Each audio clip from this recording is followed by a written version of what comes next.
Hi guys, kain tayo. Ayan yung pagkain namin. Tapos ka na siya, nagsige na nagkuhan. Wapag gani mahumagkaon, nagsige nag-igit. Nagguba na iyang pante, nabuho na. Napakali, Kuy, kaloy sa ero. Mapuy, kuy, kay napapod yung ito'y sila. naipit.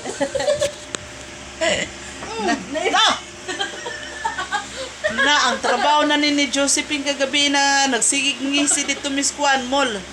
Mall. Bol. SM Mall. Ano ba naman yan? Kain! Pin, parang awa mo na, Pin. Kung kailangan na ni mo malibang Pin, ito na kaskas si Pin. Palibangon, ito totoo eh. Hangin. Tira! Kain tayo.